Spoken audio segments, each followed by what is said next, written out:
Hoy tenemos sobre la mesa dos bloques de material que a primera vista, No podrían ser más distintos, ¿verdad? para nada. Por un lado, un análisis histórico muy detallado de la ingeniería social del Tercer Reich. Sí, o sea, un estudio de cómo se usó la propaganda, para disolver la identidad de cada uno y crear una masa, obediente. Ujú. Y por otro lado tenemos la transcripción de una entrevista que es fascinante y la verdad bastante alarmante. Es con el doctor Nicolás Olea. Una autoridad mundial en el tema. Exacto, sobre cómo los contaminantes químicos afectan a nuestra salud. Su trabajo describe un sistema industrial de consumo que tiene unas consecuencias invisibles que al final nos están afectando a todos en el día a día. Justo. Y la misión que nos hemos propuesto hoy es esa: buscar los patrones ocultos que conectan estos dos mundos. Que a priori no tienen nada que ver. Nada. El de la propaganda ideológica planificada hasta el último detalle y el de las consecuencias, no deseadas. O directamente ignoradas. O ignoradas, sí, de nuestro modelo industrial. Vamos a intentar entender las mecánicas que hay detrás de estas grandes narrativas. Cómo se gestiona la confianza de la gente y sobre todo cuáles son los efectos reales, los que se notan en la vida de las personas, a veces décadas después. Pues si te parece, empecemos por el principio, por la Alemania nazi. Venga. El material que tenemos describe un objetivo que a mí me da escalofríos. No se trataba solo de convencer a la gente, No. sino, y esto es una cita, de anular la capacidad misma de ser convencido por otra cosa. Es que es una idea potentísima. No es ganar el debate. ¿No? Es eliminar la posibilidad de que haya un debate. Y para eso, el propio Hitler, ya en Mein Kampf, sienta las bases. Ya lo tenía claro. Clarísimo. Dice que la propaganda no debe dirigirse a la razón, sino a los sentimientos. Y que su eficacia reside en una cosa: usar consignas muy simples y repetirlas. Hasta la saciedad. Hasta la saciedad. Vale, consignas simples, emocionales y repetidas hasta el infinito. Ese es el método. Y me pregunto, ¿encontramos un eco de esto en las fuentes del Dr. Olea? ¿Una especie de eslogan que haya funcionado de forma parecida? Pues es que el paralelismo es directo. El doctor Olea identifica una consigna que nació en los años 90. En los 90 ya. Sí, lanzada por la propia industria del plástico para calmar la creciente ansiedad de la gente sobre la basura que generábamos. La consigna era increíblemente simple y sobre todo reconfortante. El plástico es reciclable. Claro, es un mensaje perfecto. Te libera de la pulpa. Totalmente. Tú sigue consumiendo, que luego esto se recicla y problema solucionado. Exactamente. Y para que esa consigna se materializara, se creó una iconografía universal, el famoso triángulo de flechas. El símbolo de Mobius. Ese mismo. Se empezó a estampar en absolutamente todo, creando la ilusión de que todo era parte de un ciclo virtuoso. Pero, y aquí está la clave, como explica Olea, ese símbolo se puso incluso en plásticos que la propia industria sabía perfectamente que eran imposibles de reciclar. O sea, un momento. Que el símbolo no era una certificación de que algo se recicla, No, sino una simple declaración de que el material es, en teoría, reciclable. aunque en la práctica no lo sea. Es una ambigüedad totalmente calculada. Qué fuerte. El resultado es que, según datos de la propia Unión Europea que cita el doctor, nunca se ha llegado a reciclar más del 9% de todo el plástico que hemos producido. Solo un 9%. Solo un 9%. El 91% restante sigue ahí fuera. Es un dato demoledor. Pero claro, para que una narrativa así, sea la nazi o la del reciclaje, se imponga de forma tan total, no basta con un buen eslogan. Necesitas controlar el canal. Por supuesto. Y los datos sobre el control de los medios en Alemania nazi son abrumadores. Sí, son una auténtica locura. Mira, en 1933, cuando llegan al poder, los nazis controlaban menos del 3% de los periódicos. ¿De cuántos? De casi 5.000 periódicos que había en el país. Vale. 11 años después, en 1944, controlaban el 100%. El 100%. Todos. El periódico oficial del partido, por ejemplo, pasó de vender 120.000 ejemplares a más de 1.200.000. Un monopolio absoluto de la información. ¿Y cuál es el efecto real de eso en el día a día de una persona que solo escucha una única versión de la realidad durante años? El material lo describe como una atrofia de la capacidad crítica. Me gusta el término. Es que es muy gráfico. Es como un músculo que no se usa.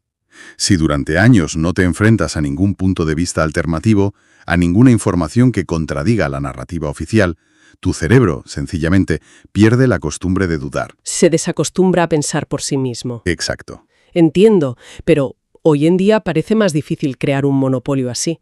Tenemos Internet, acceso a miles de fuentes.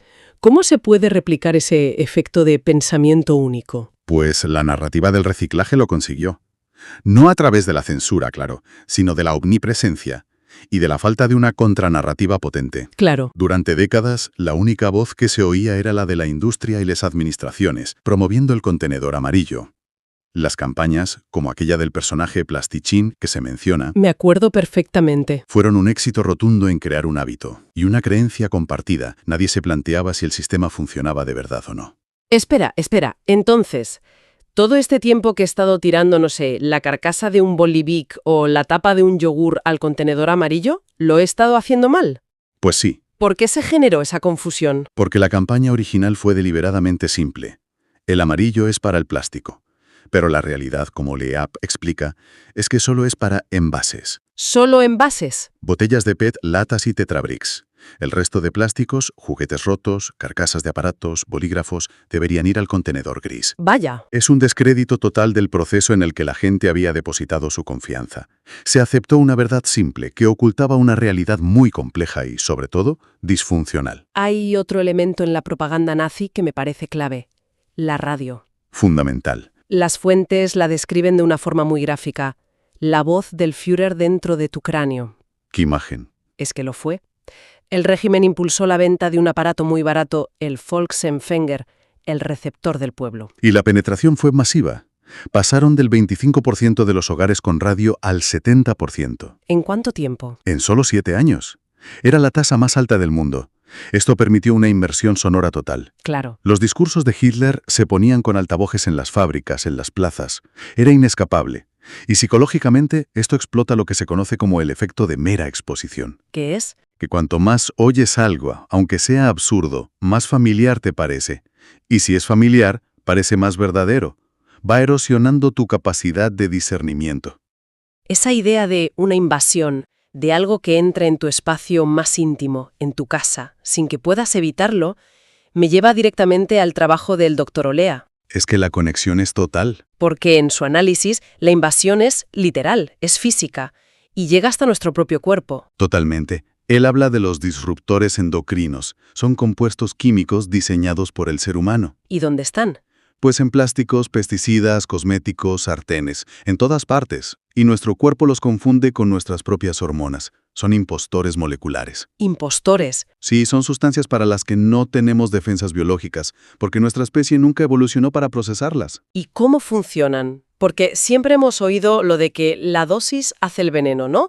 Que un poquito de algo no es malo. Pues aquí es donde el paradigma se rompe.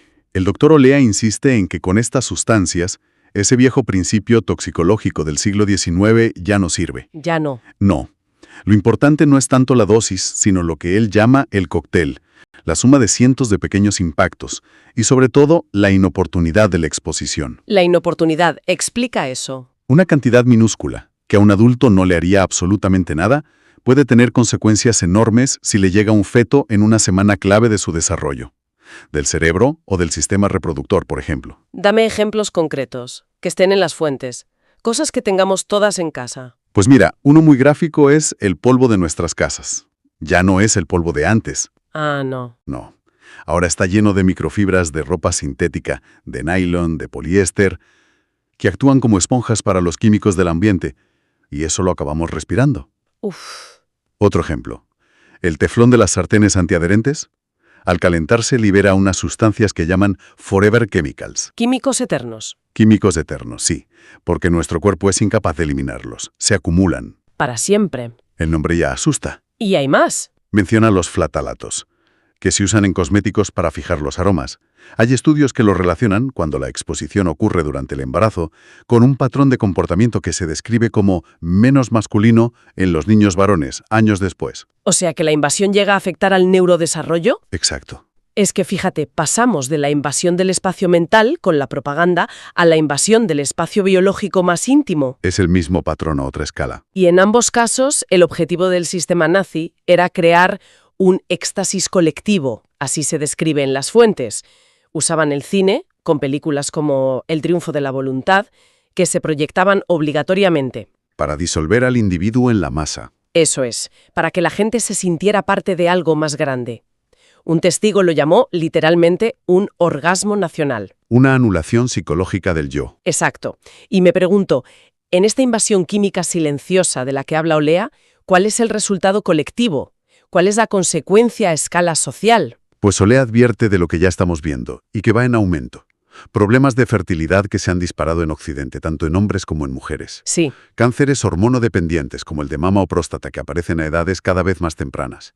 O el aumento de problemas de neurodesarrollo infantil, como el TDAH o el autismo. Vaya. Son problemas individuales que, sumados, dibujan un problema de salud pública a una escala masiva. En este punto, el doctor Olea cuenta una historia que es durísima, la de una niña japonesa llamada Tomoko. Sí, es la historia que mejor ilustra la transferencia de esta carga tóxica. Tomoko nació en la bahía de Minamata, que fue contaminada con mercurio por una industria. ¿Vale? Nació con deformidades terribles. Los médicos le explicaron a la madre que la niña, durante la gestación, había actuado como un filtro. Como un filtro. Había absorbido la carga tóxica de mercurio que la madre tenía acumulada en su cuerpo, limpiándola. De hecho, gracias a ese sacrificio involuntario, la madre pudo tener después más hijos sanos. Es una imagen terrible. La idea de que una hija limpia a la madre es reveladora y espantosa. Y Olea lo conecta con el presente. Dice que el primogénito de una mujer de, por ejemplo, 36 años, recibe en el útero y a través de la lactancia una carga de químicos acumulados por su madre durante más de 3 décadas. Es literalmente una herencia tóxica. Literalmente. Entonces, a ver, tenemos dos sistemas que, aunque uno es ideológico y deliberado y el otro industrial y por negligencia, acaban operando de forma parecida. Sí. Se basan en narrativas simples que ocultan una verdad incómoda, y sus efectos son profundos, colectivos y a menudo invisibles hasta que es demasiado tarde. La analogía es muy potente, ¿sí? La atrofia del pensamiento crítico que causa el monopolio informativo nazi tiene un reflejo en la aceptación acrítica, durante décadas, de que el reciclaje era la solución mágica. Es verdad. Y la invasión del hogar por la voz del Führer encuentra un eco perfecto en la invasión de nuestros cuerpos por estos químicos. En ambos casos se erosiona la autonomía del individuo, ya sea psicológicamente o biológicamente. Si el sistema del reciclaje es tan evidentemente fallido, como demuestra el caso del Tetrabric que cuenta Olea, ¿por qué sigue todo igual? ¿Por qué la gente sigue separando los Tetrabrics con la mejor de las intenciones? Porque el sistema se protege a sí mismo. Olea da el ejemplo perfecto con el Tetrabric en España. A ver. Explica que está hecho de capas de cartón, plástico, polietileno y aluminio pegadas. La única planta que podía separarlos, Storenso, cerró en 2019. ¿Por qué? Porque no era rentable. Desde entonces, lo que se hace es triturarlo todo, el cartón se separa malamente y la mezcla de plástico y aluminio se convierte en una pasta negra que llaman polial. Polial. Sí, y con eso se hacen maceteros o bancos. Pero eso no es reciclar, eso es alargar la vida de un residuo. Esconder la basura en un macetero. Vaya. Exacto. Se llama infrarreciclaje, pero la narrativa pública sigue intacta. Y aquí es donde Olea apunta al problema de fondo. La ciencia regulatoria, la que en teoría nos protege de todo esto, va con décadas de retraso.